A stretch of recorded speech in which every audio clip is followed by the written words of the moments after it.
Me gustaría agradecer a quienes han tenido que hacer muchas gestiones para que esto ocurra, pues que me hayan brindado la posibilidad de compartir este tiempo con ustedes, ¿no? Mi agradecimiento a la Universidad de Panamá, a la Facultad de Humanidades y muy especialmente a la profesora Fulvia Morales, de la que me consta que ha tenido que efectivamente invertir mucho esfuerzo para conseguir que el profesor Briz y yo estemos aquí. Y muchas gracias también al profesor Briz.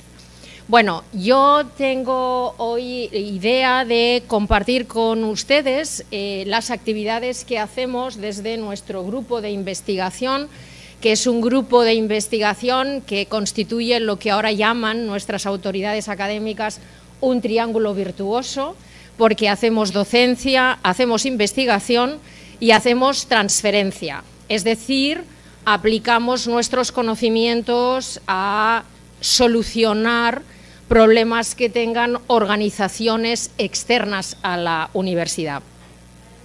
En este sentido, aquí hay un montón de asientos por aquí delante, libres, si quieren ustedes venir.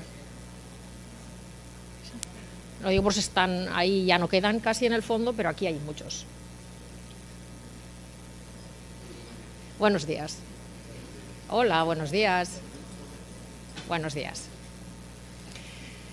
Bien, pues estas son algunas de las organizaciones públicas con las que nosotros colaboramos, el Ministerio de Justicia, la Generalitat de Cataluña, el Ayuntamiento de Madrid, el Consejo General del Poder Judicial. Somos docentes de la Escuela Judicial, es decir, de los jueces que ya han aprobado la oposición nacional y están en espera de destino.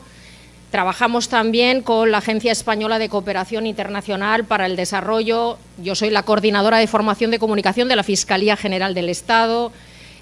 Trabajamos con lo más duro de la Administración, que es la Agencia Tributaria.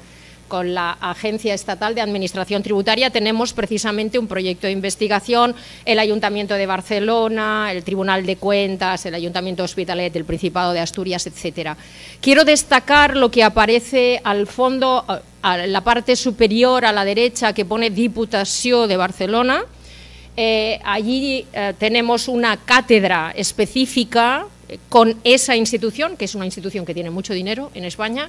Tenemos una institución específica para, la cátedra se llama de comunicación clara aplicada a las administraciones. No obstante, nosotros también trabajamos mucho con organizaciones privadas, por ejemplo, y esto creo que les puede interesar, con las áreas jurídicas de grandes bancos. En concreto con la entidad financiera más grande de España en este momento, pero también con otras, con grandes empresas de seguros para hacer más claros los contratos. Así que hemos trabajado con áreas jurídicas, con los abogados de la entidad precisamente para transformar toda la comunicación contractual. Y hemos trabajado también con las áreas jurídicas, y no solo jurídicas, de las grandes empresas multinacionales energéticas, intentando que sus documentos sean un poco más claros, más relevantes para el destinatario y más amables. Y como les estaba diciendo, ahora estamos ya en lo más duro, que es trabajar con la gente de tributos. Luego, si tenemos tiempo, hablamos del proyecto actual. Yo puedo contar muchas cosas y puedo estar mucho rato hablando, seguro que no es vuestro deseo. Entonces, yo voy a intentar presentar diferentes aspectos y después espero que en el rato de diálogo ustedes, vosotros, me preguntéis todo lo que queráis, ¿vale? ¿Os parece bien así? No os he oído. Ah, vale. Bueno, os voy a presentar este trabajo que hice con un amigo, con un gran amigo que dirige una de las consultoras en comunicación más multipremiadas de nuestro país. Este libro, El derecho a entender, la comunicación clara, la mejor defensa de la ciudadanía. Cuando hablábamos de el derecho a entender hace 5 años, esto parecía una cosa extrañísima. Ahora el propio director de la Real Academia de la Lengua habló el otro día en el encuentro de la Red Panhispánica para un lenguaje claro, habló de la necesidad de reconocer el derecho a entender. La idea es, los ciudadanos tenemos derecho a entender las comunicaciones que nos envían nuestras administraciones. ¿Por qué? Porque las administraciones subsisten gracias a nuestros impuestos. Nosotros sostenemos a la administración. Ergo, tenemos todo el derecho del mundo a que entendamos lo que nos dicen para poder ejercer nuestros deberes y nuestros derechos. Además, esto voy a tener que decirlo y explicarlo también muy rápido, tanto de nuestro país poco, pero de otros países tenemos experiencia de que cuando los ciudadanos entendemos lo que nos envía la administración, todo el mundo gana. Nosotros ganamos porque, sabemos lo que tenemos que hacer y no tenemos que perder tiempo diciendo voy a llamar a mi sobrina que estudia Derecho a ver si ella entiende esto. Ni tenemos que llamar a un amigo que sea gestor, ¿no? Ni tenemos que llamar por teléfono a ver si alguien nos atiende o desplazarnos. Se ha medido en Estados Unidos el tiempo que cuesta para un gobierno, para unas empresas, que la gente tenga que salir de su trabajo para intentar resolver un asunto administrativo. Eso es pérdida en dinero para todo el mundo. Por lo tanto, detrás de este derecho a entender hay una reivindicación cívica, que queremos tener ese derecho, y hay, si queréis, una reivindicación de eficacia económica. Todos ganamos entendiendo a la primera. Esta es la idea general. Bueno, aquí os voy a hablar de cómo en nuestro país, en España, las diferentes autoridades han ido promoviendo normativas que ayudan, que quieren empujar esta necesidad de que las administraciones se expliquen con mayor claridad que hasta el momento. Pero yo os quería, y Daxi, quizá te voy a pedir ayuda. Vamos a minimizar esto, por favor, para abrir los otros documentos en PDF que hemos dejado abiertos. Minimizamos. Vale, abramos este, por ejemplo. Esto me sobra. Eso. Vale, yo ahora...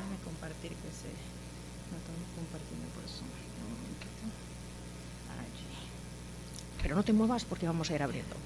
Vale.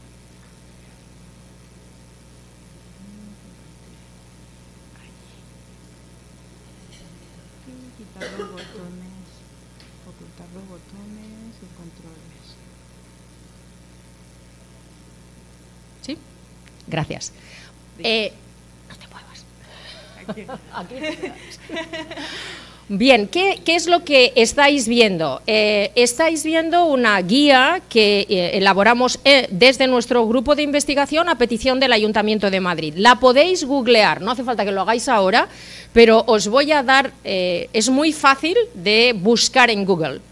Así que vosotros ponéis como guía de comunicación clara Ayuntamiento de Madrid y os va a salir.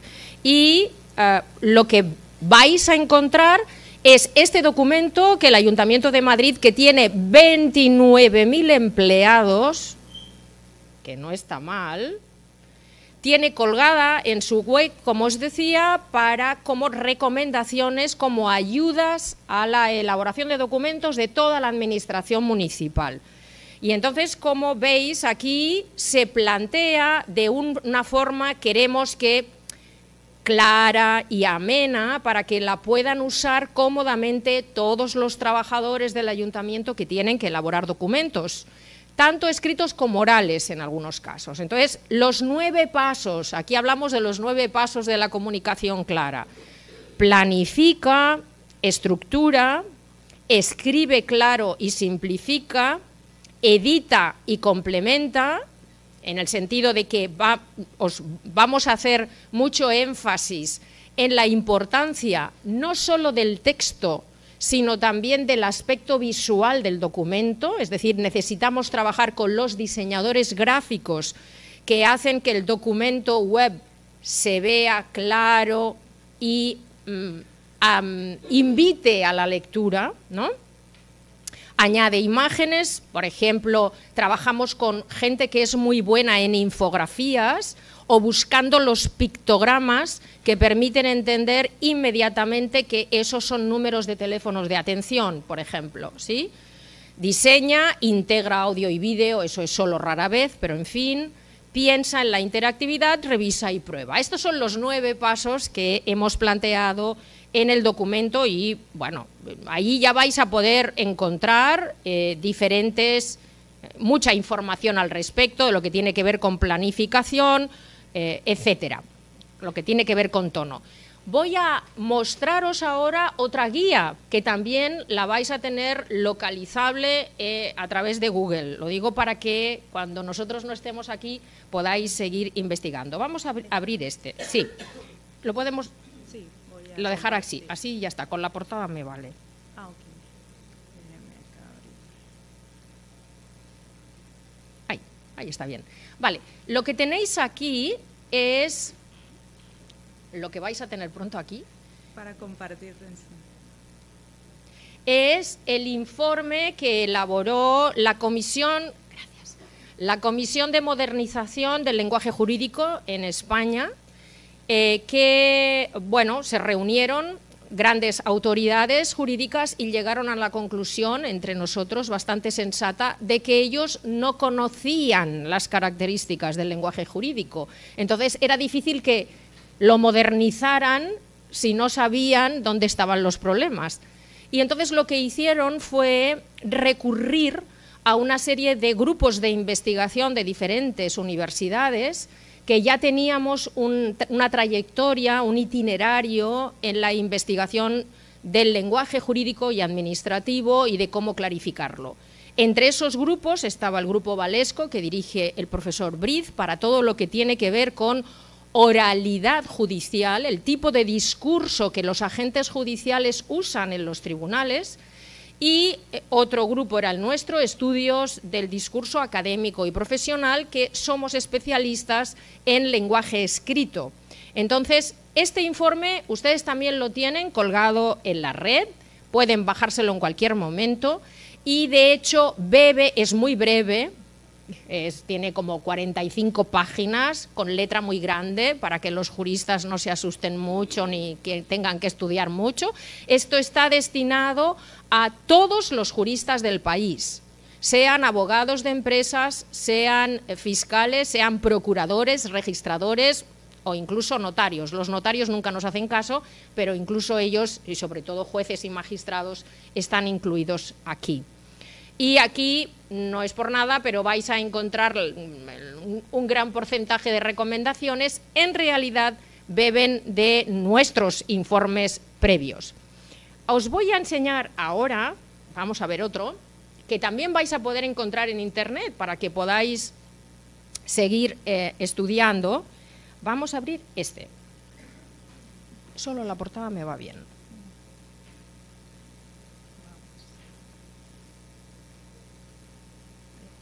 Uh-huh. Muchas gracias. Vale, ¿qué es lo que estáis viendo ante vosotros y que también podéis encontrar en Internet? Este es el informe que nuestro equipo elaboró a petición de esa Comisión Interministerial de Modernización del Lenguaje Jurídico, y como veis se llama Estudio de Campo, Lenguaje Escrito, Comisión para la Modernización del Lenguaje Jurídico, y ese trabajo lo hicimos nosotros.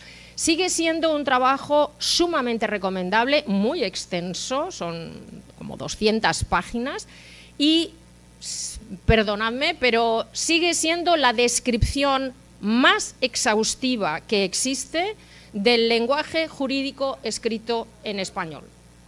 Y ahí vais a encontrar muchas recomendaciones, muchos ejemplos de mecanismos lingüísticos que entorpecen la comprensión. Y vais a ver muchos ejemplos de antes-después, lo cual ayuda mucho, sobre todo cuando uno trabaja con los colegas de derecho, de mira, esto está escrito según tu tradición, pero aquí nadie entiende nada. ¿Qué hemos hecho? Hemos sustituido esta estructura de pasiva por una de activa. Hemos hecho de una sola frase 4 frases. Hemos puesto el sujeto delante de verbos que no tenían ningún sujeto. Hemos convertido los gerundios que nadie sabía a qué se referían por formas flexionadas. Este es el resultado. Y todo el mundo hace, ¡oh!, porque de repente se entiende, ¿sí?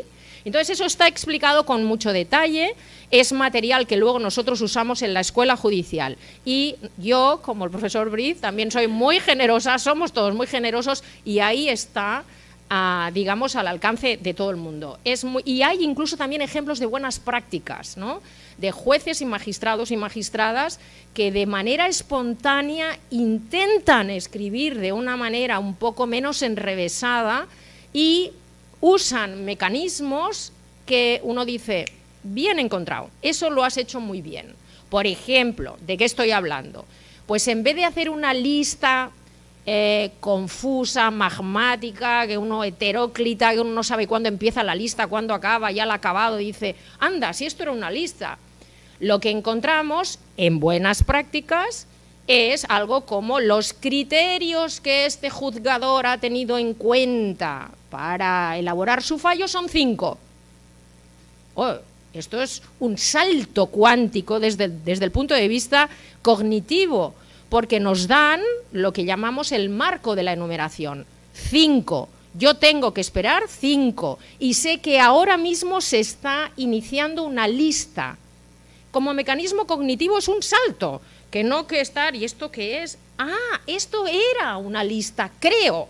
No, desde el principio lo sé. Y sé que los elementos que tengo que esperar son 5.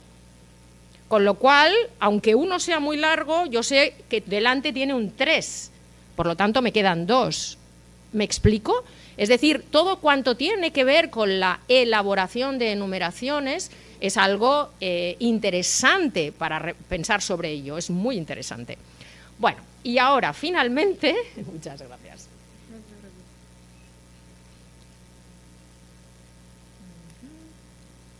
Ahora vamos a hablar esta.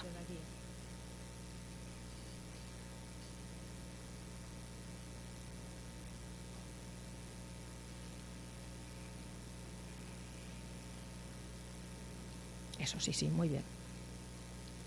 Vale, pues ahora de lo que he venido a hablar hoy es de esta guía de redacción judicial clara, que es muy reciente, se presentó en el Ministerio de Justicia el año pasado, la hemos elaborado 2 autoras, 2 especialistas de nuestro grupo de investigación, y como veis, esto está publicado por el propio Ministerio de Justicia, está colgado en la web, o sea que también la podéis bajar si queréis, y veis cuál es el subtítulo. O sea, ahora esto ya ha calado.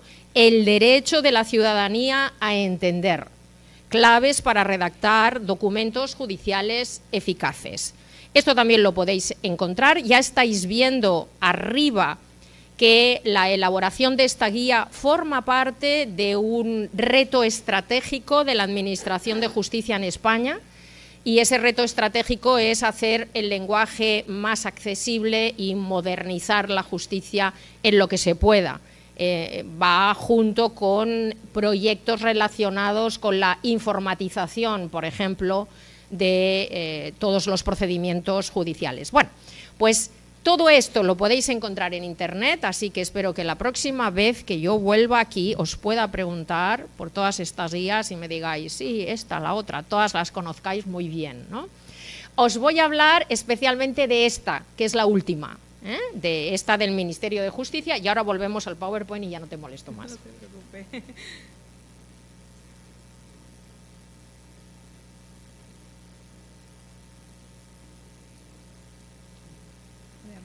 Sí. Vale, pues ahí estamos.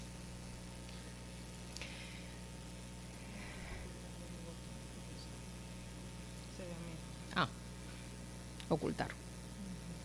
Muy bien. Bien, algo que me gustaría comentar con ustedes, con vosotros, es que nuestra experiencia nos dice que no tiene mucho sentido decir que alguien, generalmente, vuelvo a empezar, Generalmente las administraciones y las empresas, no se lo digáis a nadie, los cuadros directivos son un poco como niños en el patio de colegio. Que si uno tiene un juguete nuevo, todos los demás quieren también ese juguete. Entonces, si una administración tiene una guía de comunicación clara, todas las demás dicen, yo también quiero una. Pero nuestra experiencia nos dice que no sirve de mucho que un experto o unos expertos, nosotros, lleguemos a una institución, yo qué sé, un ayuntamiento de una ciudad mediana o grande, y hagamos una guía y ya. Esto no tiene sentido, porque lo importante es incluir a esa comunidad de práctica, saber de qué documentos concretos estamos hablando, conocer específicamente el tipo de comunicación que elabora esa empresa, esa organización y dónde tiene los cortocircuitos comunicativos. Es decir, la guía tiene que ser ex post, no antes y previa, sino una vez que hemos trabajado con esa comunidad de práctica. ¿Por qué os digo todo esto? Porque lo que tenéis en la pantalla es un poco la secuencia de actividades de trabajo que nosotros hicimos. Estuvimos prácticamente un año trabajando con el equipo asesor del Ministerio de Justicia. Esto es lo que quiero subrayar. El segundo punto, el equipo de trabajo interdisciplinario. Como a nosotros nos habían pedido una guía de discurso judicial, en el que somos especialistas, estábamos trabajando mano a mano con 2 magistradas asesoras y con alguien de la alta administración del Estado, y estábamos trabajando, normalmente ellas estaban en Madrid, nosotras en Barcelona, por lo tanto era vía online la mayor parte de las veces, pero para que veáis que hay que trabajar siempre en equipos interdisciplinarios. La ciencia y la ciencia social también del siglo XXI es interdisciplinaria. ¿Por qué? Porque nosotros lo que queremos es investigar para solucionar problemas sociales. Los problemas sociales son complejos por definición.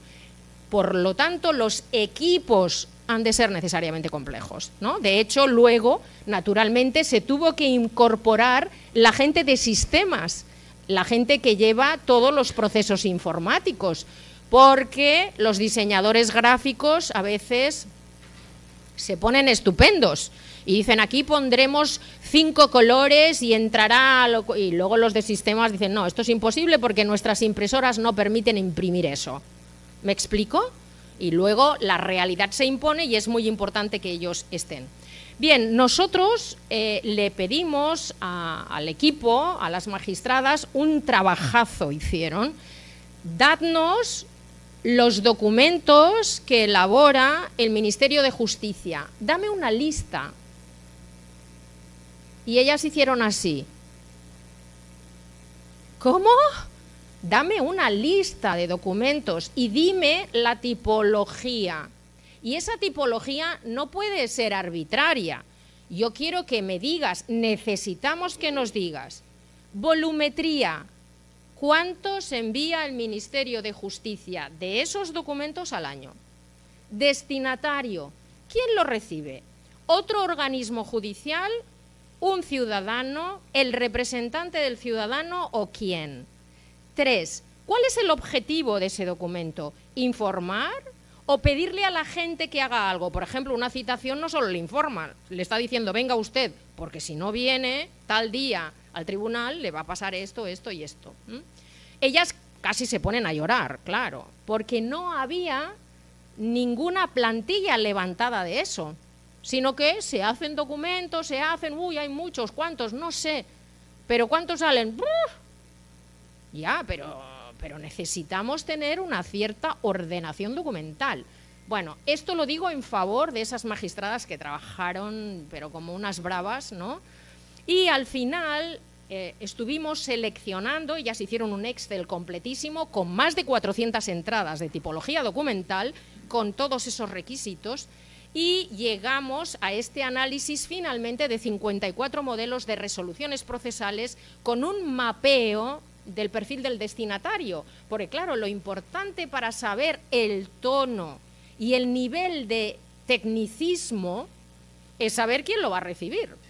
Bueno, finalmente, en colaboración con ellas a su vez iban preguntando al entonces ministro, al secretario de Estado, cuáles son los documentos que más nos interesa clarificar para empezar. ¿Y por qué? O sea, lo que hicimos fue elaborar un argumentario metodológico. ¿Por qué clarificamos estos documentos y no otros? Y pudimos responder, bueno, pues clarificamos, los tenemos aquí, ¿eh? ¿Veis? Este es un poco el tipo de tabla, ¿no? El nombre del modelo, admisión, monitoreo y requerimiento de pago, descripción, jurisdicción civil, ¿quién lo firma? El letrado de la Administración de Justicia, es decir, el secretario del juzgado. ¿Qué dice? ¿Para qué sirve? Inicio del procedimiento monitorio en el que se acuerdan una serie de requerimientos y apercibimientos a la parte demandada, es decir, al deudor. Destinatario, las dos partes del procedimiento. Las partes ya sabéis que son las personas, ¿no? Implicadas. El demandante directamente o al profesional, si fue un profesional, un representante legal el que fue, o al demandado que va directamente. En este momento procesal todavía, cuando recibe esto, no tiene designado un profesional. Ah, amigo, o sea que este monitorio lo recibe alguien que no tiene al lado un abogado. Entonces tiene que entender qué demonios le están diciendo, porque lo están demandando. ¿Me explico hasta aquí? Y luego la volumetría. Nos dijeron 27.127. Bueno, aquí ya hay mucho que decir, pero bueno, porque nosotros somos un Estado semifederal en el que las diferentes autonomías tienen también sistemas informáticos de justicia autónomos y a veces no se hablan entre sí, no son mutuamente comprensibles los sistemas. Así que, pero bueno, ya veis que en realidad estamos hablando de volumetrías de 3 cifras, aunque aquí veáis esto. Bueno, pues esto fue, digamos, la parte metodológica que me interesaba mucho comentar. Y me interesa mucho también que veamos, vale, ya lo vamos a ver más adelante, ¿no? ¿Cuál fue el plan de acción para esta guía? Como os decía, no se trata de llegar allí y que los expertos o las expertas digan, no, esto hay que hacerlo así, porque yo lo digo, porque yo sé mucho, y como yo sé mucho os digo cómo hay que hacerlo. Sino que se trata de trabajar con la gente que está elaborando esos documentos, entender dónde tienen los problemas y consensuar con ellos todos los resultados. Porque si no consensuamos el resultado, luego esa gente cree que el nuevo modelo es postizo, no lo han hecho ellos, no es suyo, y entonces le tienen como manía. No.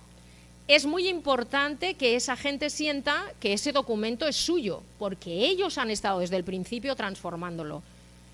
¿Se entiende hasta aquí, verdad? Vale. Me dejáis que insista, ¿verdad? Porque empezamos a tener mucha gente que hace comunicación clara así, de llego yo, esto lo vamos a hacer así. ¿Por qué? Porque soy muy listo, y lo digo yo. No, así no vamos a ningún sitio.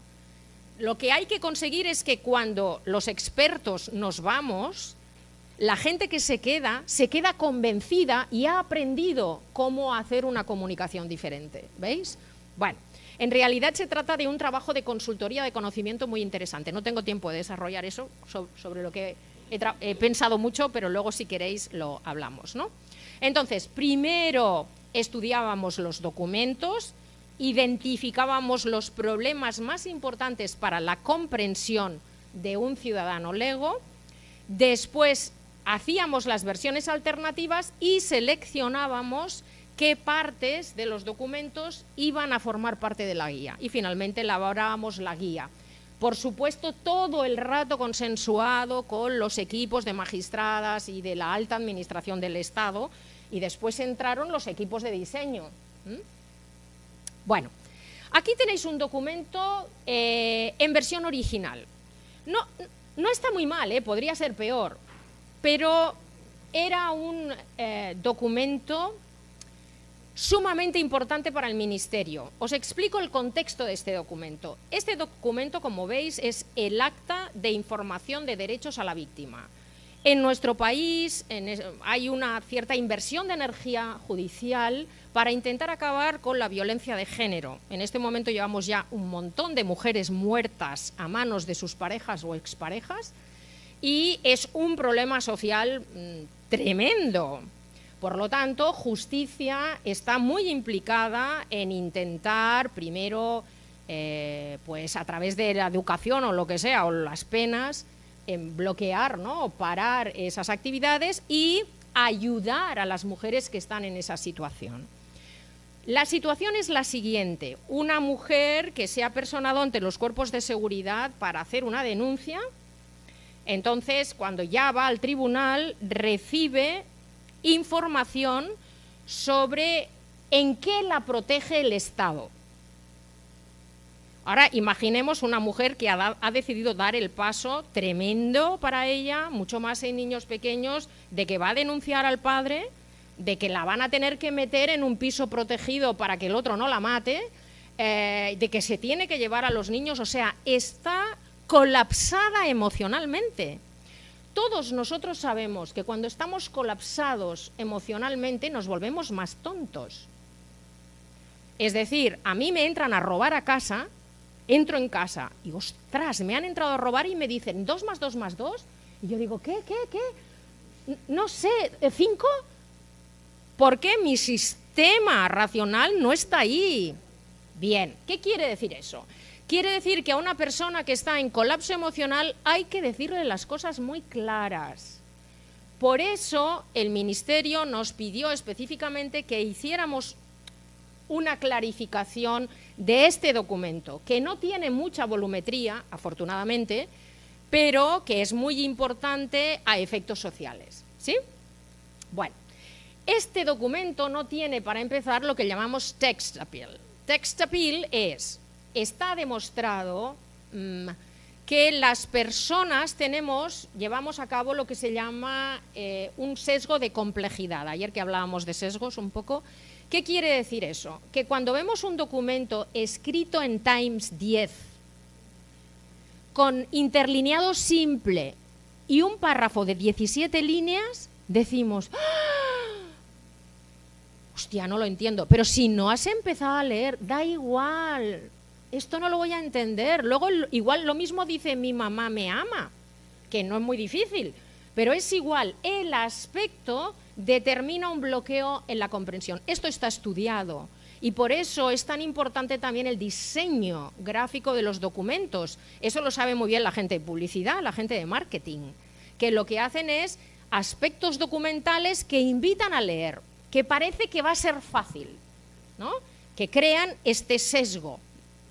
Bueno, entonces había que variar el documento, pero además, bueno, tenemos diferentes problemas en este documento.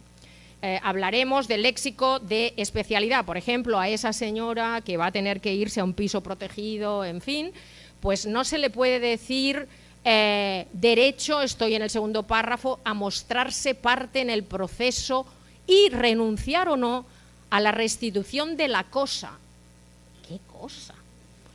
Y daño e indemnización del perjuicio causado por el hecho punible, derecho a ejercitar las acciones civiles y penales. El ejercicio de estos derechos se realizará a través de su personación en las actuaciones. Bueno, aquí hay mucho tecnicismo, pero lo más sorprendente para mí fue ver el tono relacional que presentaba el documento. Leamos la primera línea. Yo, el / la, letrado, letrada, de la Administración de Justicia, teniendo en mi presencia a doña, datos de persona, esto es un campo abierto, pues a doña María García García, le instruyo de los derechos que asisten a la víctima. Yo teniendo ante mí. ¿Pero tú qué eres, el virrey de la Gran Colombia o qué? ¿Quién habla a nadie diciendo yo teniendo ante mí? O sea,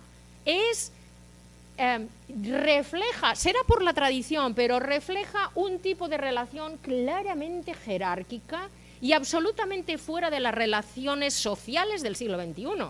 O sea, en mi opinión, ya la primera línea es como a decir suspendido, fuera, ya, ¿no? Bueno, pues salpico un poco, porque me estoy extendiendo, perdonadme, salpico un poco algunos fenómenos que aquí había que rectificar. El léxico de especialidad, demasiados tecnicismos, el mayusculismo ya sabemos ¿qué es el mayusculismo? Es el uso atrabiliario de las mayúsculas para toda aquella palabra que me parece que es importante. Por ejemplo, letrado. Letrado es muy importante, yo la pongo en mayúscula, ¿no? Entonces los textos... Uy, además, cuando les dices, no, juez va en minúscula. ¿Cómo que juez va en minúscula? Hasta aquí podríamos llegar. O sea, no. Bueno, pero el mayusculismo no impide la comprensión. Hace que el documento sea raro y medio anacrónico y extraño, antinormativo, pero no impide la comprensión. Ahora, ciertamente es antinormativo. Muchas nominalizaciones que vamos a ver, muchos incisos, que es el gran problema sintáctico de la prosa jurídica, con dislocación de constituyentes, es decir, que el orden es también un poco loco, ¿no? Y el gran fenómeno semántico. El gran fenómeno semántico de los textos judiciales es la ambigüedad referencial sobre todo. Por ejemplo, aquí se habla en el párrafo anterior, derecho a ejercitar las acciones civiles, en el previo, en el antepenúltimo, derecho a mostrarse en parte en el proceso. Ahora tenemos aquí lo que se llama técnicamente una etiqueta, el ejercicio de estos derechos. ¿Estos cuáles? ¿Los civiles y penales o uno de ellos dos? O el derecho a ejercitar, no los derechos civiles, sino el derecho a ejercitar, o el derecho a mostrarse. Este tipo de fenómenos lo tenemos continuamente. Continuamente es un problema importante, porque aquí sí que hay casos que llevan naturalmente a la posibilidad de contratar a un perito que interprete, porque aquí la interpretación es completamente, hay ambigüedad semántica, ¿no? Es completamente ambigua, eso es. Si no renuncia a su derecho, ¿pero a cuál de todos los derechos que acabamos de enumerar, ¿no? En ese sentido, hay que apretar mucho a los redactores jurídicos, porque los redactores jurídicos, como todos los redactores expertos, tienen el significado en su cabeza. Entonces, ellos saben lo que ellos están poniendo para sí mismos. Y hay que hacer ese esfuerzo muy interesante, en los que os interesa la divulgación de la ciencia, de poner al experto a decir, no, sal de tu conocimiento experto, sal de tus zapatos y ponte en el papel del que te va a leer. Entonces, ese cambio cognitivo de la automatización del experto a la no automatización pensando en el destinatario es el gran salto que se les pide en general a las comunidades de redactores expertos y a los juristas en este caso, ¿no? Pues aquí igual, se renuncia a su derecho, pero vamos a ver a cuál de los derechos, ¿no?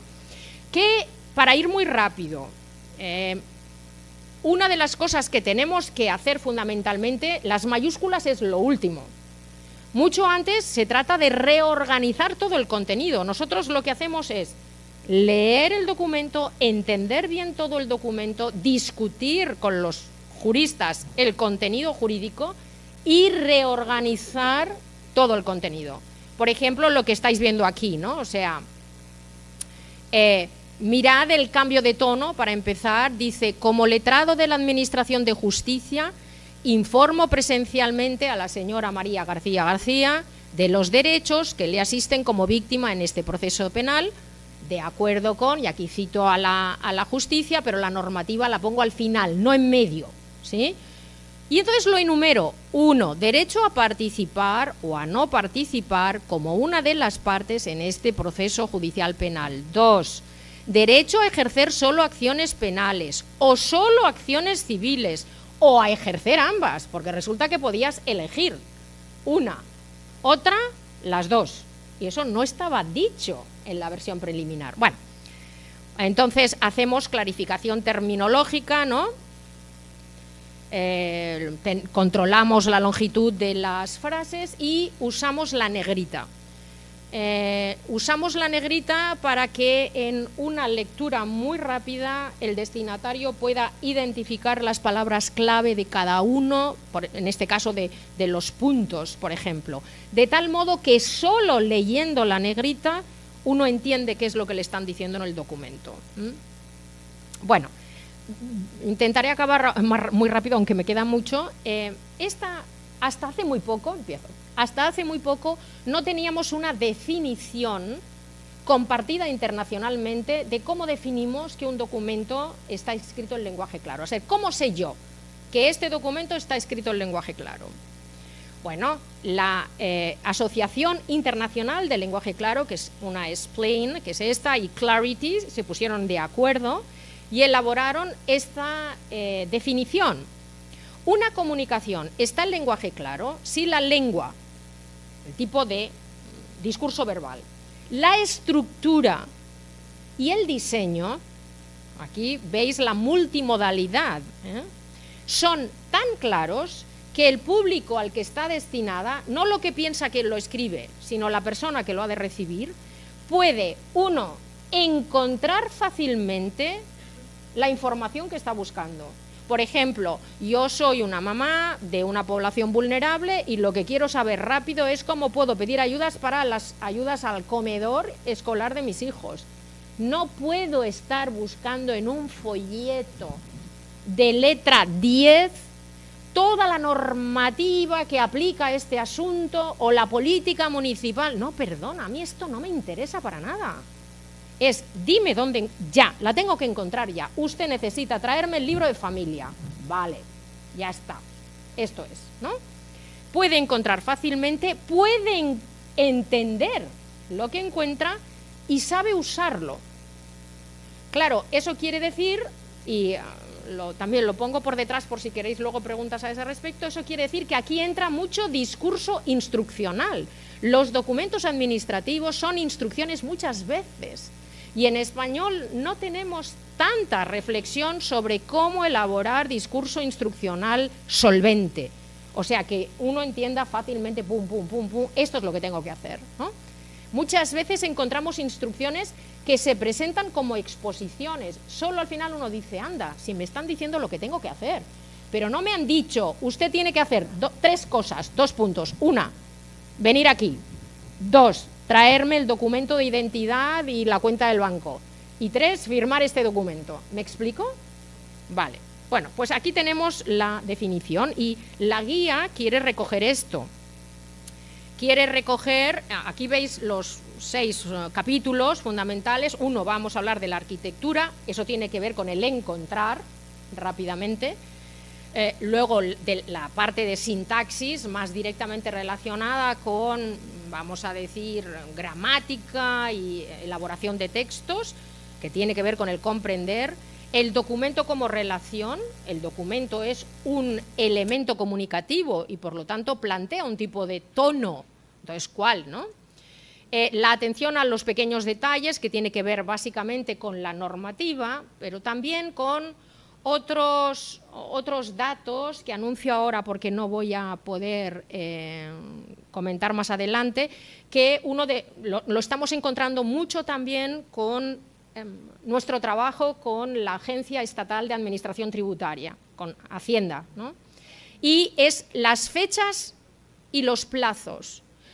Usted tiene de tiempo 10 días hábiles después de haber recibido este documento.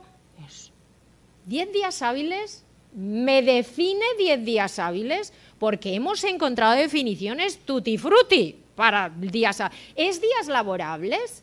Los festivos de cada comunidad cambian. Entonces, ¿qué quiere decir hábiles exactamente? ¿Me estoy explicando? O cosas como, si usted tiene alguna duda, llame a tal teléfono. Esta soy yo, cuando estoy trabajando con el área jurídica de un gran banco. Si tiene problemas, llame a este teléfono. Primera pregunta, catalana. ¿El teléfono es de pago o es gratis? Ah, es de pago, es un 902 de estos de... Hostia, ¿en serio? ¿La información la tiene que pagar el cliente a precio de oro? Ah, no, ¿verdad? No. Vale. Siguiente cosa, ¿no? En ¿este número está disponible todo el día o a las 5 ya no me lo cogen? Ay, no lo sé, espera que lo pregunto. Bueno, porque hay que decírselo a la gente, por si no la gente a las 6 llama, no me contesta nadie. Ah, vale. Más, ¿este teléfono está disponible 7 días a la semana o solo en días laborables? Ay, pues no lo sé. Bueno, pues preguntémoslo. ¿Me explico? Entonces, todos esos detalles que parecen, la gente los usa rutinariamente, llame usted a este número. Bueno, llame usted a este número. Vamos a llamar al número. Este número no pertenece a ningún cliente. Este número está deshabilitado. ¿Ah, sí? Sí. El primer banco del país. Todo lo que tenía que ver con atención al cliente era un desastre. Nadie había revisado esos números en no sé cuántos años. ¿Me estoy explicando? Y ahora ya está claro, todo lo que tiene que ver con plazos temporales es lo que llamamos es una zona de opacidad, porque hacemos focus group y vemos donde la gente, no entiendo, yo aquí no sé qué hacer. Y entonces la gente te pone, es que no sé cuándo tengo que entregar esto, hasta cuándo tengo para pagar, no lo veo, es que eso, 10 días después sin considerando esta otra cosa, imposible saberlo, ¿no? Bueno, ya está. Para saber más y una última revisión. Bueno, estos son los puntos de revisión, lo tenéis en internet, es como el checklist, ¿no? De todo lo que una vez que uno ha terminado el texto, pues tiene que revisar para saber si lo ha tenido todo en cuenta, ¿no? Bueno, yo creo... bueno, voy a comentar un par de asuntos más, para nada voy a poder acabar porque no tengo tiempo, pero no quiero aburriros, así que comento un par de cosas y luego abrimos el diálogo si queréis. Bien, una de yo creo, de las acciones de las que estamos más orgullosas es de haber convencido al Ministerio de Justicia de que muchos documentos judiciales no pueden llegar sin más, porque la gente abre los sobres, un montón de papeles que pone allí Ministerio de Justicia, la gente ya empieza a temblar, colapso emocional de Dios mío, y diligencia de ordenación. Diligencia, eso es lo de los caballos en las películas del oeste, o sea, diligencia de ordenación. Y a veces los juristas se ponen muy estupendos. Ay, bueno, sí, claro, la gente no sabe lo que es diligencia de ordenación, así como la plebe. Digo, no, perdona. Una cirujana cardiovascular, que un poco ha estudiado, no tiene ni idea de lo que es una diligencia de ordenación. Un físico del cosmos, que perdona, pero un poco ha estudiado, no tiene ni idea. Vamos a explicárselo, ¿no? Y entonces conseguimos incluir este cuadrito que dice, en esta diligencia se acuerda iniciar un procedimiento judicial que se llama técnicamente procedimiento monitorio, aquí hay un error, a fin de requerir a la persona que ha sido demandada que en el plazo de 20 días hábiles pague a la persona demandante la cantidad de, esto es un campo abierto, y acredite el pago ante este juzgado. Bueno, ahora ya sé que diligencia de ordenación es si yo tengo que pagarle algo a alguien y tengo una fecha para hacerlo. Hombre, pues un poco más guiado voy. Y hemos añadido la persona demandada puede presentar un escrito de oposición al pago si considera que tiene razones fundamentadas para hacerlo, ¿no? Bueno, entonces...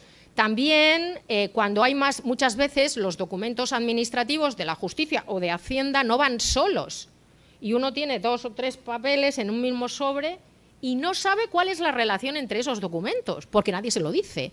Y entonces nosotros le indicamos que hay ¿veis?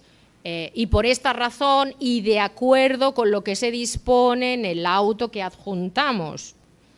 ¿Sí? Ahora se ha ido, porque se ha ido, pero yo lo estoy viendo. Bueno, eso quiere decir claramente que me tengo que ir callando, ¿no? No se ve.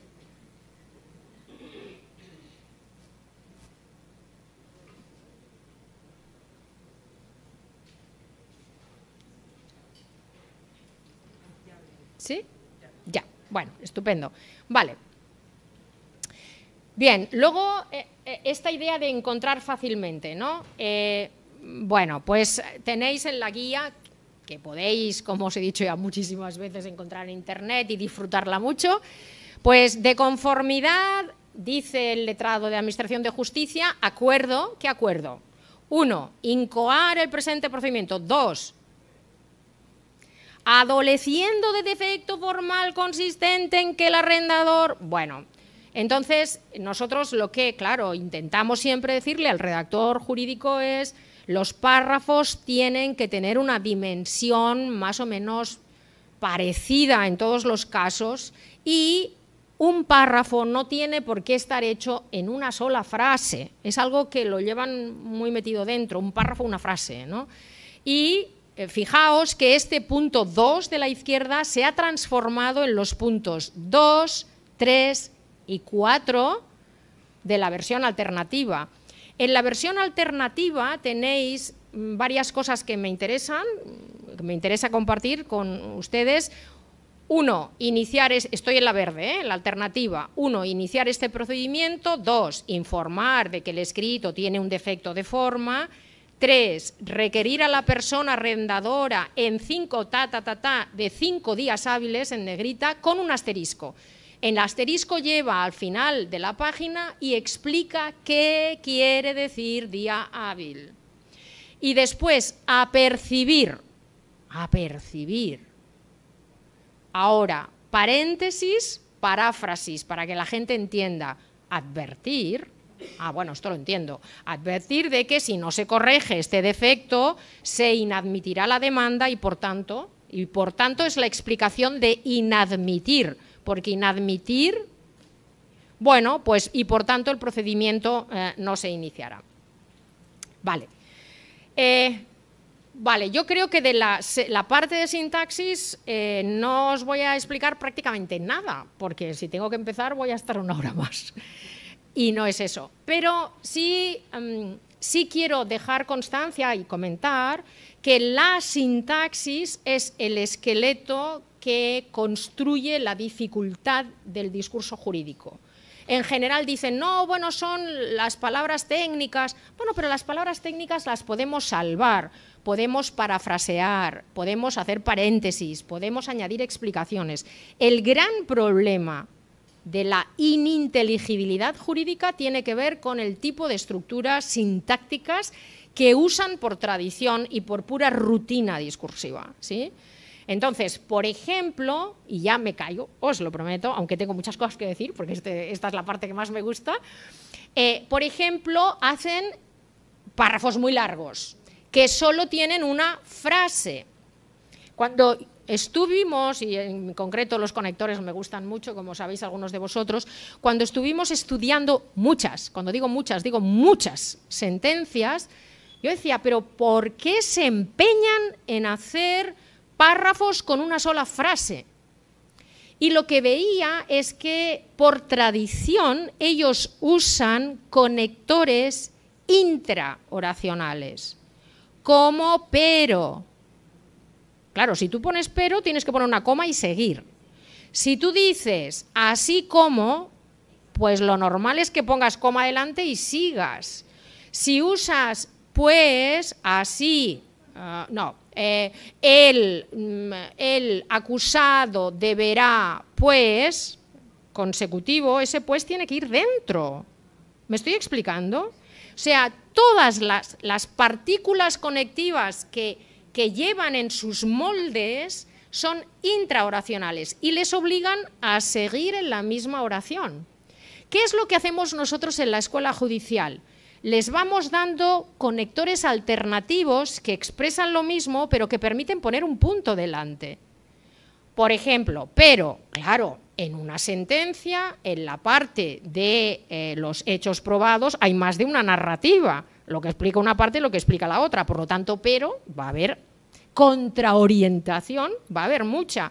¿Qué les decimos? Recordad, sin embargo, con todo, aún así, no obstante, me explico. Y entonces les vamos dando alternativas para que recuerden que existen otros conectores que permiten poner punto y, por lo tanto, aligerar la sintaxis haciendo frases más breves.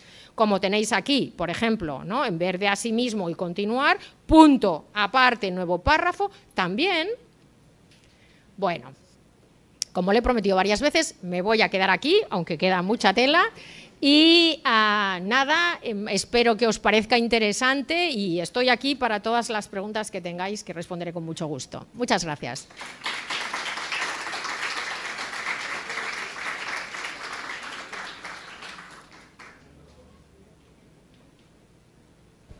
Muchas preguntas quiero ahora. Si hay algún participante, puede indicarme y le facilitamos el micrófono. Gracias, profesora, por su excelente intervención. Creo que todos quedamos con ganas de más que siguiera. Si hay alguno, puede indicarme. Bueno, gracias, profesora, por esa brillante intervención suya. Mi pregunta va dirigida al… No sé si fue que no escuché cómo hicieron ustedes para conectar con los juzgados, los grupos de lingüistas, si fue la primera idea de ustedes o de los juzgados. Lo pregunto porque yo pienso que nosotros estamos muy desvinculados con los juzgados en este país y por eso es que tenemos las redacciones que tenemos.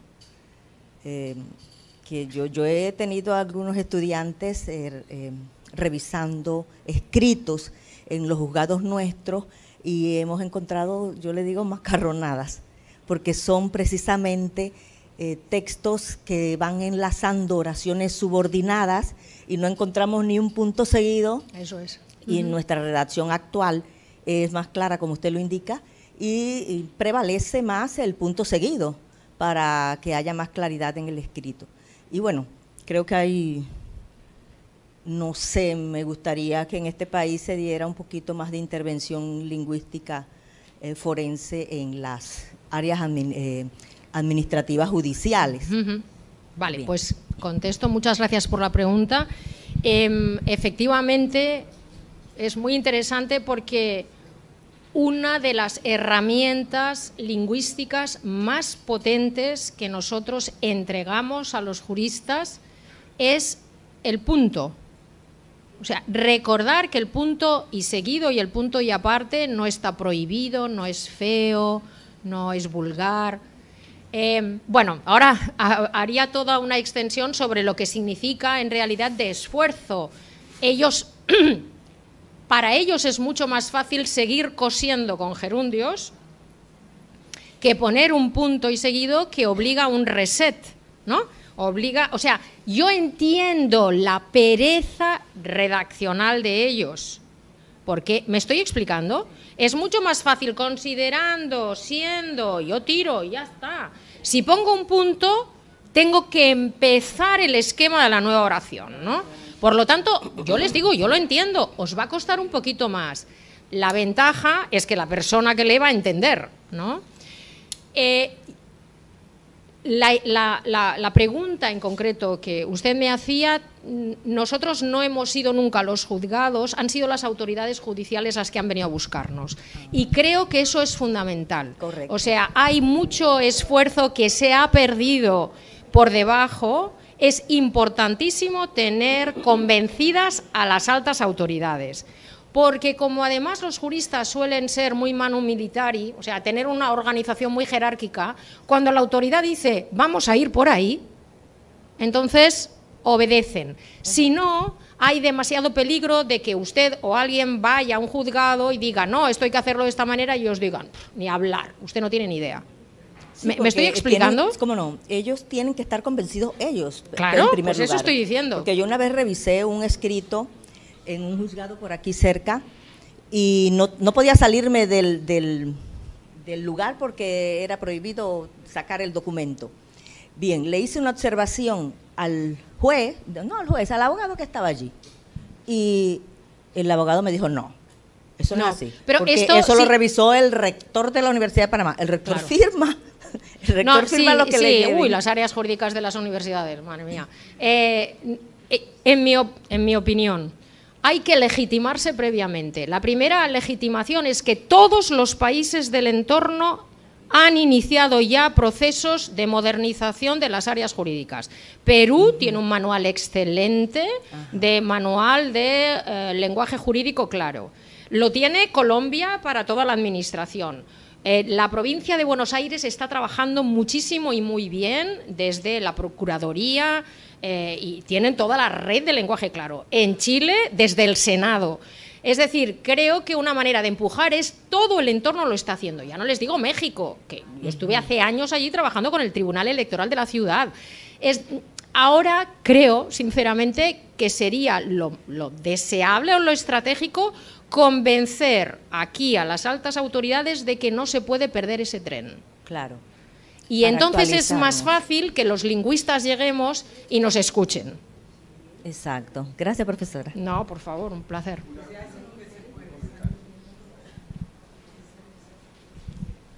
Como decía yo ayer, gracias por la ponencia, Estrella, como siempre brillante. Gracias. Decía yo ayer que cuando nos conocen ya no pueden vivir sin nosotros. Yo no estoy tan de acuerdo en que sean ellos los que tienen que acercarse a nosotros, porque si creemos que ellos se van a acercar a nosotros, podemos esperar sentados, ¿eh? Yo creo que tiene que ser algo combinado. Primero, muy importante lo que se ha dicho aquí, las autoridades académicas, nuestras autoridades académicas deberían entrar en este debate, porque al fin y al cabo es importante para todos ellos. Pero si nosotros no nos movemos, no creo que ellos se vayan a acercar a nosotros. Estoy de acuerdo, pero Antonio, yo creo que lo que no podemos es ir como corderitos, de mira, yo quería ayudar. No, yo no he dicho hay eso. que venir diciendo, vengo de un congreso internacional de lenguaje claro, donde los colegas argentinos, chilenos, peruanos, estaban todos planteando los casos de buenas prácticas de clarificación que están llevando a cabo. En el congreso que tuvimos en Buenos Aires en septiembre, allí había propuestas muy interesantes de toda Hispanoamérica. Entonces es más fácil que digan, no son dos medio hippies que quieren hacer no se sabe qué. No, ¿sabes? Y luego otra cosa es que hay que estar permanentemente en el tema. Lo digo porque yo, por ejemplo, me he dedicado al lenguaje claro, pero no tanto como tú. Me he dedicado más a la parte de pericial. Y digamos que en un cierto momento yo tuve una gran relación con magistrados, abogados, y me llamaban para todo. O sea, pero si dejas esa relación y te dedicas al estudio de la lengua oral coloquial como yo, digamos que has perdido ya todo lo que habías conseguido. Hay que estar como tú, pues continuamente, porque tú estás en el candelero, o sea, estás ahí, estás con la academia, estás con... y eso es visualizar, ¿no? Entonces, cuando se visualiza uno, pues es mucho más fácil. Pero la entrada, esperar en tu sillón a que venga el jurista a contar contigo. No. Pues ya yo no me quedaría en el sofá. Yo iría a ver al ministro de Justicia. Ah, eso. Claro.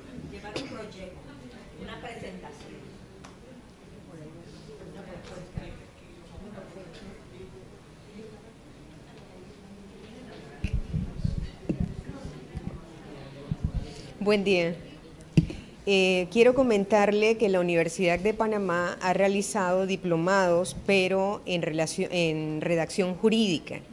Y hemos tenido la oportunidad de participar y estos han estado destinados directamente al registro público, que tiene una particularidad muy especial con los formatos y demás, ¿no? Entonces, cuando estábamos en la revisión de documentos y en la redacción de notas, la pregunta que surgía es, ¿qué hago con un documento que está previamente establecido si me están enseñando que debo llevar una comunicación clara, ¿verdad? Entonces la respuesta era, bueno, como ya está formalmente establecido, usted no lo puede cambiar. Claro. Y la respuesta es que como abogado litigante, usted en todo caso tiene la opción de en la redacción de su escrito usted aplicar las reglas que ha aprendido, pero no puede cambiar un documento oficializado porque no hay una estructura legitimada por parte de la autoridad. Pero la impresión que tengo yo es que sí hay un ambiente positivo. Cuando usted le presenta a los abogados los errores de los gerundios, que obviamente lo utilizamos y además de eso utilizamos muchísimo el punto y coma. Me explico, eso resuelve muchísimas cosas para nosotros. y cuando nos vamos a la explicación, sí hay un ambiente positivo, por lo menos, de querer aprender y querer mejorar, pero tiene que haber un acercamiento directamente, en este caso con la Corte oficial, para poder que se lleve adelante un proceso de cambio como este. Igualmente fue muy difícil, por ejemplo, con el tema de la violencia de género, entrar, poder concienciar a los jueces de que era necesario tomar en cuenta una realidad y evitar que las mujeres sigan siendo víctimas de las parejas por razón del femicidio. Fue muy difícil, pero hoy día tenemos muchos funcionarios que están sensibilizados con el tema. Entonces yo pienso que obviamente el acercamiento tiene que ser oficial, pero sí hay un interés. Cuando usted presenta una realidad y nos informa, en efecto, no tienes que utilizar la cantidad de gerundios y que tiene que estar seguido si lo utilizas del verbo, entonces ya esa comprensión lleva a la necesidad de un cambio. Pero hay que hacerlo de manera institucional. Sí, muchas gracias. Usted acaba de dar en la clave, y es la enorme cantidad de documentación judicial que en realidad son formularios preestablecidos. Y efectivamente a la gente más perezosa o la gente no le dice, no, yo no puedo cambiar aquí una coma. Bueno, hay más formularios que son muy locos desde muchos puntos de vista. Por lo tanto, volviendo a mi intervención anterior, es muy importante poder actuar ahí arriba, en esos formularios que luego tienen unas volumetrías de uso enormes. O sea que cambiando un modelo, uno está cambiando 20.000 documentos, por decir algo, porque va a haber como 20.000 bajadas de ese documento para completarlo. Y que hay que tener mucho cuidado en esa redacción para, por ejemplo, cuando nosotros encontramos los formularios, porque esto que he estado enseñando eran formularios, ni siquiera estaban bien hechos desde el punto de vista de saber qué era un campo abierto. O sea, teníamos que estar allí, pero esto es lo que tiene que rellenar el secretario. No, esto viene por defecto. Pero el secretario, ¿cómo sabe? ¡Bah! ¿Por qué lleva toda la vida haciéndolo? Porque ni siquiera se sabía en qué momento aquello era una información que había que rellenar. Entonces, sí, hay que intentar llegar arriba a las autoridades, a la Corte, para poder tener incidencia sobre esos marcos, ¿no? Eso por un lado. Dos, es verdad que los juristas muchas veces se quedan como fascinados. Cuando les dices algo tan sencillo como se presentó por la procuradora, que es lo normal, ¿no? Y es, la procuradora presentó, ¿no? O sea, ¿qué precisión jurídica hemos perdido aquí? ¿No? Y yo creo que hay algo como de efecto que una vez que se han puesto y han probado las gafas de lenguaje claro, claro, lo que nos pasa a todos, ¿no? De repente empiezan a ver, ¡wow! Pero es que con muy poco mejora mucho. Yo tengo muchas anécdotas en ese sentido de estar trabajando con jueces en Mallorca, justamente, del Consejo General de Poder Judicial, y en el rato en el que todos nos estamos riendo de ejemplos loquísimos que aparecen en las sentencias, dice uno, es que a veces por la noche le leo a mi mujer la sentencia que estoy redactando y le digo, María, ¿cómo he podido yo llegar a esto? Porque ni él entiende lo que está escribiendo, ¿no? Así que sí, las dos cosas, los formularios y el hecho de que, claro, cuando ven buenas prácticas, yo creo que hay que trabajar sobre el sesgo de emulación. Cuando les dices, no, pero si es que todos los vecinos ya lo están haciendo. Entonces es como... Y como aquí lo haga un banco, un solo banco, luego se encuentran jugando al golf y yo también quiero uno de esos. Pero tal cual, ¿eh? Sí, buenos días, doctora Montolío. Primero que nada, agradecerle su brillante exposición, que además es motivadora para las nuevas generaciones de investigadores y de estudiantes. Eso espero, sí. Bueno, mire, hace más o menos 20 años, menos de los que tengo yo ahora, participaba como conferenciante en la escuela judicial. Pero lo que le interesaba a la escuela judicial en ese momento era, digamos, lo normativo. Panamá ha estado, y eso creo que también para tener un panorama claro, es que justamente Panamá ha estado muy signado por la normatividad que hemos ido dejando de a poco. Aunque, claro, he visto, por ejemplo, los casos de sintaxis y los casos que tienen que ver básicamente con una redacción más clara, en los que fundamentalmente habría que ceñirse, digamos, a un modelo para poder ajustarnos de manera homogénea, digamos, a esa redacción de textos. Pero creo que estoy de acuerdo con la postura suya y la del doctor Briz, en el sentido de que realmente tenemos que conformar un equipo que vaya a las instancias judiciales. ¿Por qué? Porque por otro lado también hay, como en todas las profesiones, un poco de celo de me va a decir a mí cómo es que se redacta. Sin duda. Sí, Sin duda. mientras que yo tengo 20 años haciendo este ejercicio, ¿verdad? Llevando a cabo este ejercicio. Por lo tanto, creo que ya sea el doctorado, ya sea la Academia Panameña de la Lengua está conformada por muchos abogados, la Real Academia está dirigida por un abogado y ese proyecto de redacción clara o uso claro del lenguaje partió, digamos, el proyecto que ahora está en práctica y del cual usted es asesora, ¿verdad? Como también una iniciativa, supongo que asesorados por usted, de la Real Academia, y que nuestra academia en Panamá debería también emular. Por eso creo que una propuesta debería ser, y le pregunto qué le parecería a usted, que el doctorado, la Universidad de Panamá, conforme un equipo de investigadores, un equipo que trabaje en ese sentido. Y otro aspecto muy importante es que para enseñar a redactar claramente, los que conformen ese equipo, los que vayan a asesorar a los abogados, tienen primero que tener plena claridad de lo que significa redactar claramente, porque no se puede dar lo que no se tiene.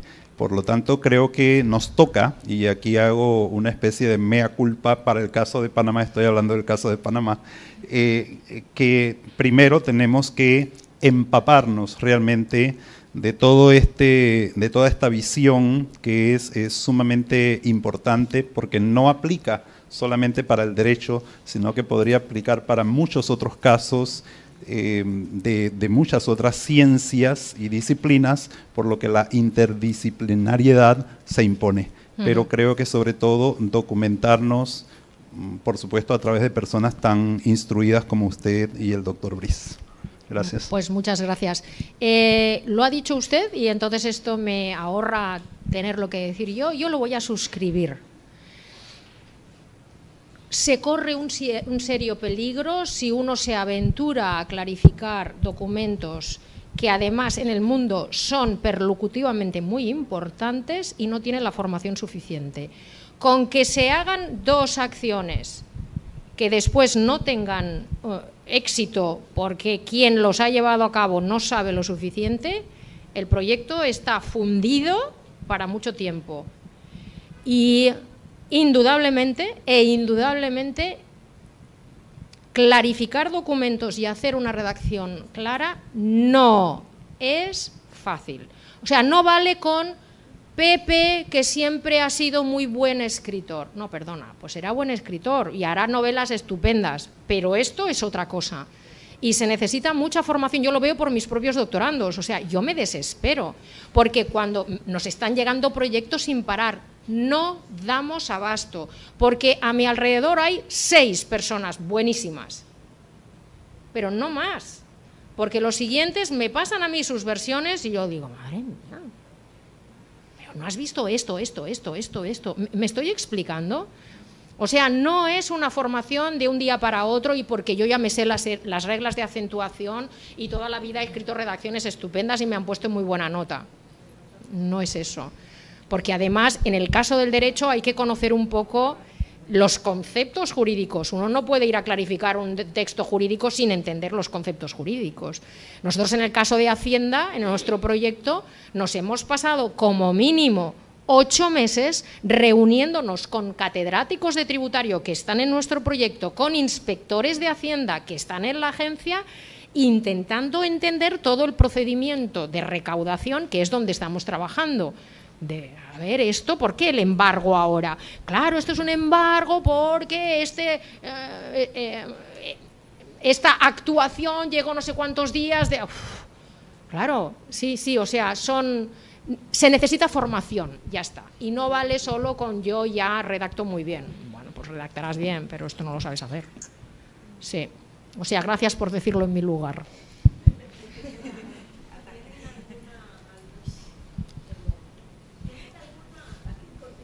Sí.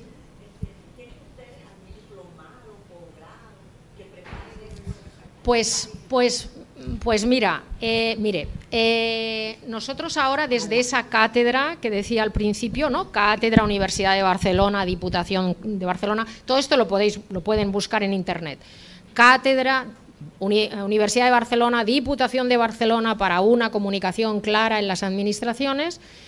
Lo que son las cosas, nos vinieron a buscar del propio rectorado, de la Universidad de Barcelona, para decir, voy a ponerme como el emoji ese de las gafas de sol, sois un ecosistema de investigación muy interesante, nos dijeron. Y nosotros, pobres de nosotros, sí, precisamente por eso, porque tenemos una cátedra, hacemos transferencia, hacemos investigación.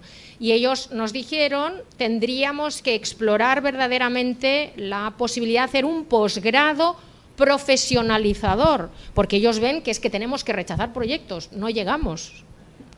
Y estamos en ello, o sea, mantengámonos en contacto porque la universidad está muy interesada y lo está ya testeando, que dicen ellos.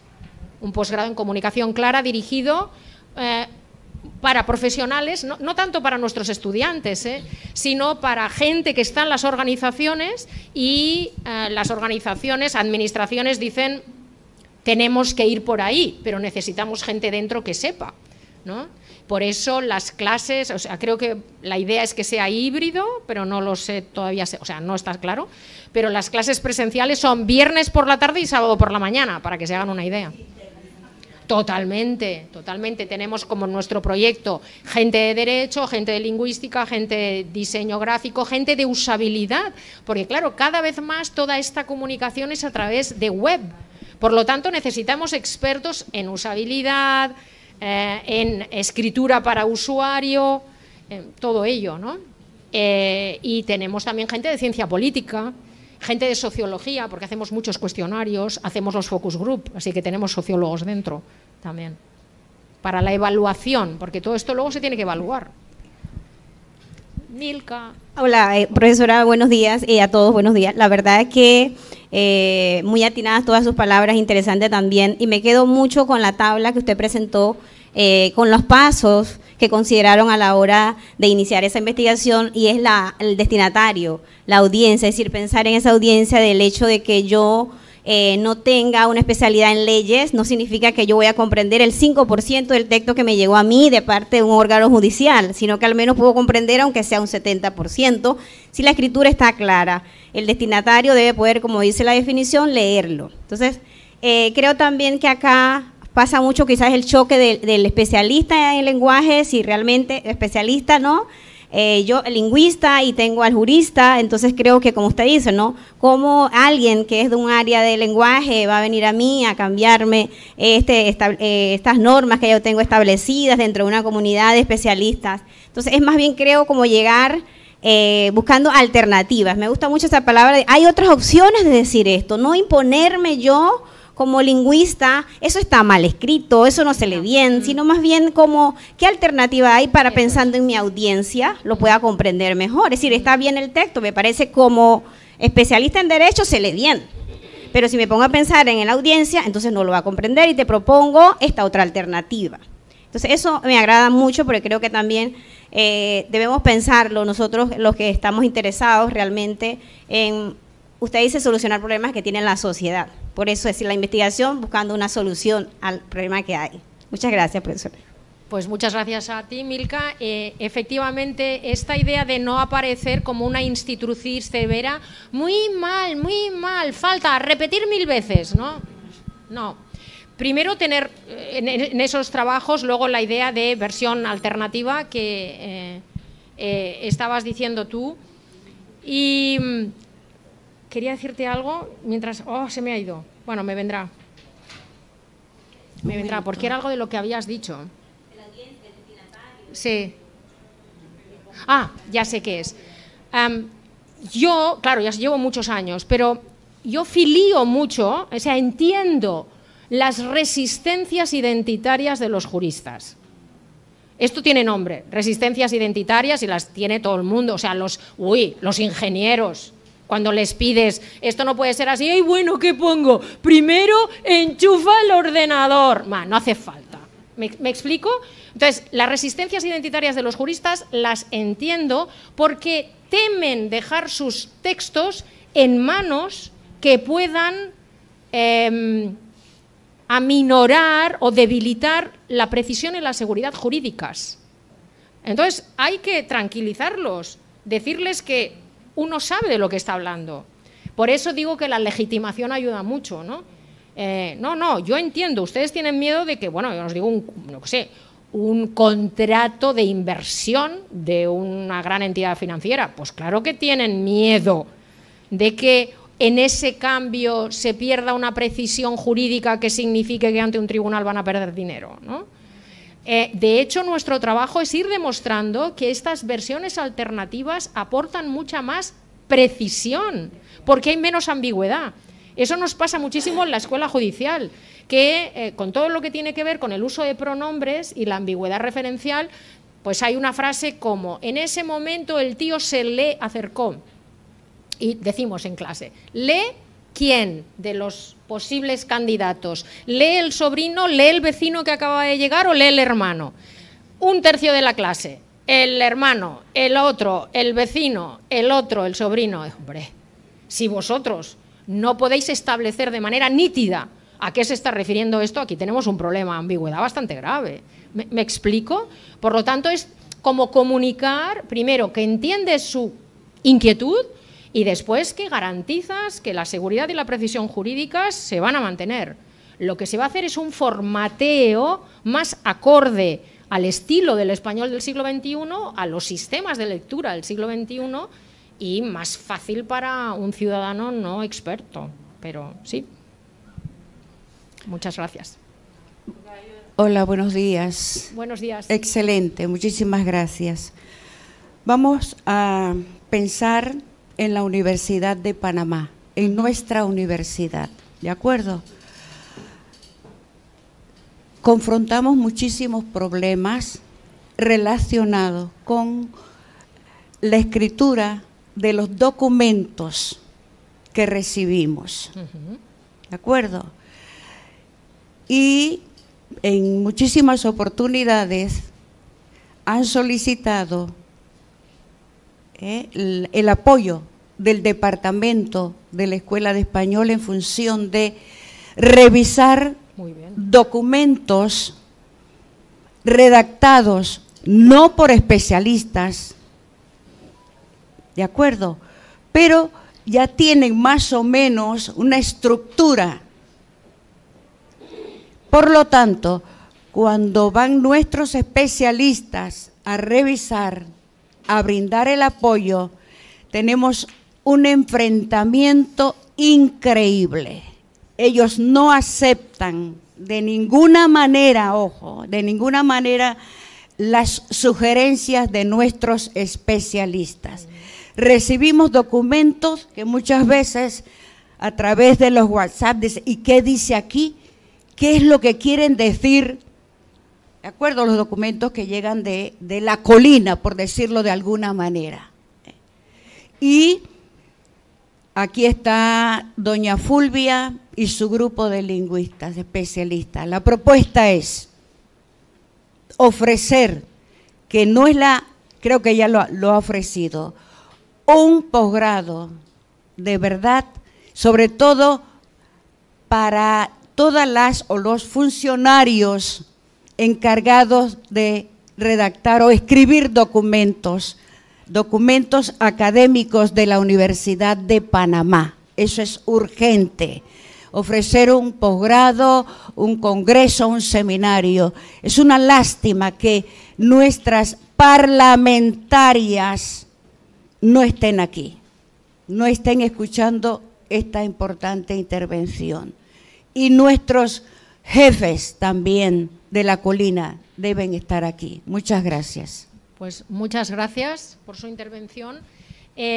Pues a mí me parece una gran idea que desde el Departamento de Lengua Española se ofrezca, no creo que haga falta un posgrado, pero sí breves cursos de formación, que no hace falta que les diga que el primero tiene que ser un brillantísimo, divertido, ameno, espectacular, que la gente salga del curso y diga: ha sido divertido, hemos aprendido un montón, y se conviertan en embajadores. Esto es lo que se intenta siempre, ¿no? Que con los primeros cursos piloto los asistentes acaben tan contentos que se conviertan en embajadores en sus unidades de la necesidad del lenguaje claro. Pero es una idea excelente esa posible formación para los redactores universitarios. Claro. Buenos días, profesora. Estoy acá. Ah, hola. Disculpe mi difonía. Le doy las gracias a la profesora Fulvia por tenerlos a los dos aquí. Ayer le comentaba, Diana González, doctoranda, ayer le comentaba al profesor Brice que todavía no existía el doctorado y ya lo quería conocer. Y hoy lo tenemos acá. O sea, siempre había soñado con... Me gusta el discurso jurídico, siempre me ha gustado. Y cuando iniciamos la maestría, yo me fui por el académico, pero quise experimentar algo distinto y escogí entonces la sentencia. Estamos trabajando casualmente en eso.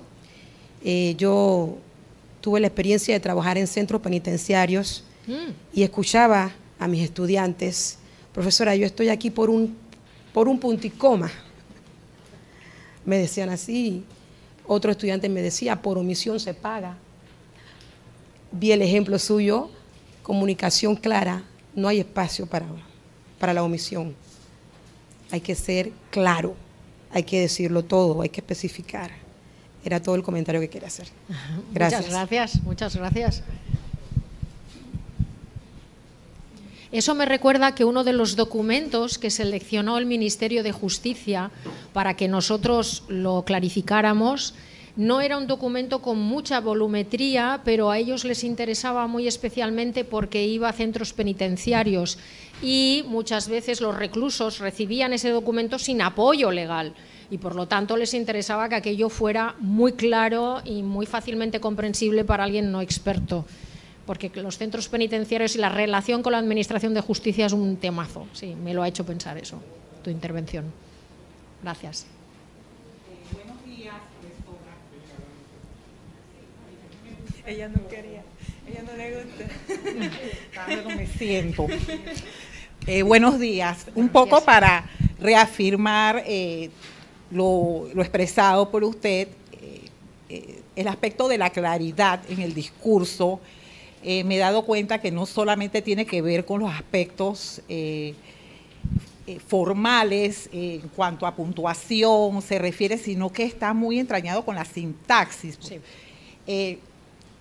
Un detalle que me llamó la atención de lo que usted expresó es que el hecho, o sea, el que lee el texto debe ser capaz de comprenderlo sin tener que estar inmerso en el contexto, profesora. Es lo que usted me corrige, sí. Sí. Ajá. Entonces, un poco dentro de la perspectiva docente, ¿cómo motivaríamos a los estudiantes de Derecho? O cómo, porque a esto agrego, profesora, que nosotros estamos en el cambio del plan el programa de español general, y nosotros los profesores, muchos profesores de español, a veces tenemos que ir a la Facultad de Derecho. Sí. Entonces, como decía, alguien mencionaba ese enfrentamiento entre, porque allá todos son juristas y cambiar un texto, o sea, no es fácil. Pero yo me quedo con esto de la claridad en el aspecto de la sintaxis, porque, profesor, hay términos que definitivamente, si de repente un conector puedo sustituirlo, pero un término técnico, un tecnicismo que es propio del contexto jurídico, no lo puedo hacer. Entonces allí hay que parafrasear. Se podría entonces parafrasear. Sí, sí. Esto es algo que y la pregunta es como su consejo desde la perspectiva docente, ¿cómo podríamos no pelear con el sistema o no sé, enfrentarlo? No sé. Sí, entiendo lo que ustedes, creo que entiendo lo que me está diciendo. Yo insisto que lo primero es tener mucha formación para poder dar alternativas rápidas y evidentes que muestran sin ningún género de duda que no se ha tocado el contenido y en cambio hemos hecho una frase normal, formal, pero no enrevesada. Eso uno. La segunda, en España funcionó una especie de pacto de Estado. Es decir, se hizo un pacto de Estado que, bueno, todo esto siempre acaba siendo papel y papel, pero salió en los medios de comunicación que se reunían el fiscal general, el presidente del Consejo General del Poder Judicial, la Corte Suprema y los decanos de las facultades de Derecho para impulsar el uso de un lenguaje jurídico claro. Yo siempre estoy diciendo, como ven, se necesita tener apoyo cuanto más alto mejor, porque si no los niños de 21 años son capaces de decirte no, no, no, no y discutirlo. Es decir, que no puedan decir, bueno, pues esto no, porque usted poco más o menos se lo ha inventado, porque tiene una especie de obsesión. Por eso yo estoy insistiendo en la idea de que el entorno lo está haciendo. Por eso hay que ir a picar alto. El entorno lo está haciendo. Nos estamos quedando detrás. Eso no puede ser. Y hay que contar con los decanos y decanas de las facultades de Derecho. Porque si no, entonces cada cambio va a significar una discusión.